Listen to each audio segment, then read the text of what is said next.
Une question de Clara pour vous, Enzo. Pourquoi avoir besoin de tiers de confiance dans les transactions financières et pourquoi Bitcoin remplit-il ce rôle? Question, on va dire, passionnante. Je vais Oui, essayer d'être assez court pour y répondre. Alors, la manière dont j'aime bien vous aborder avez les 3 choses, minutes. ouais, ça va être compliqué. Alors, il y a trois concepts, en gros, donc on va essayer de faire 1 minute par concept.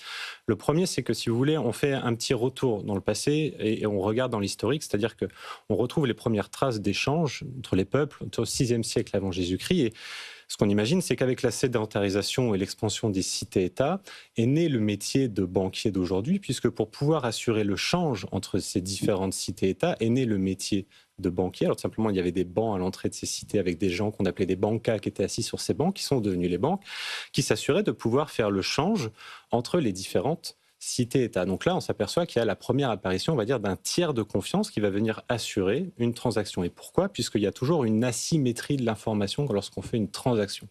Un exemple très simple, si je vends ma voiture, moi seul sais la manière dont je l'ai entretenue, comment je l'ai conduit, etc., etc. Celui qui achète n'a aucune information. C'est là qu'on a une asymétrie de l'information. Ça, c'est un premier concept, ok? Tiers de confiance, asymétrie de l'information.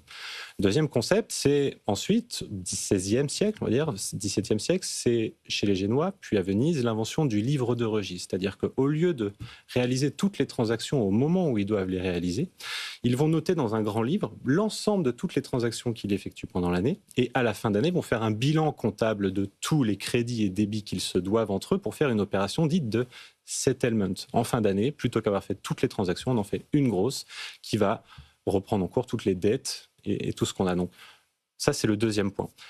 Le troisième, pardon, un peu plus récent, c'est, on va dire, l'effritement de la confiance qu'on a envers les institutions et le changement de, on va dire, méthode de tiers de confiance. Facebook, aujourd'hui, c'est un tiers de confiance. LinkedIn, c'est un tiers de confiance. C'est-à-dire, si je vois une personne qui a 50 amis en commun avec moi, probablement que cette personne existe, qu'elle est vraie, etc. Donc, on a une évolution, on va dire, de ce que peut représenter un tiers de confiance de manière numérique. Okay, et maintenant, si on mixe tout ça, au début des années 80, vous avez un groupe de hackers, qu'on appelle du coup je perds mes mots, les cypherpunks, Cypherpunk.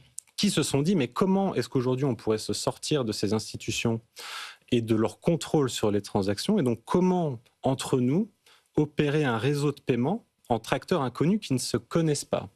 Et c'est là que naît la révolution, et en tout cas l'idée d'avoir une monnaie qui puisse être validée sans tiers de confiance et dans tout le registre serait accessible par tout le monde. Et là, donc, vous avez la définition de la blockchain par Bitcoin qui est en gros la gestion collaborative d'un registre distribué dans lequel on va noter toutes ces transactions-là. Donc ce registre-là, on repense à nos Génois. J'espère que c'est clair. Et donc, quand on a besoin de tiers de confiance, on a besoin de quelqu'un qui assure entre une personne A et B une transaction. En l'occurrence, dans le cas de Bitcoin, c'est donc un algorithme mathématique qui va le remplacer. Et pourquoi est-ce qu'il remplit ce rôle? Parce qu'il est pareil pour tout le monde, que tout le monde y a accès, peut l'utiliser et personne n'a un droit ou un pouvoir particulier en plus sur les autres. Donc je trouve que ça s'inscrit très bien dans une évolution du nombre croissant de transactions à l'échelle mondiale. On a eu un petit cours d'histoire de la monnaie là, en quelques minutes, c'était hyper intéressant.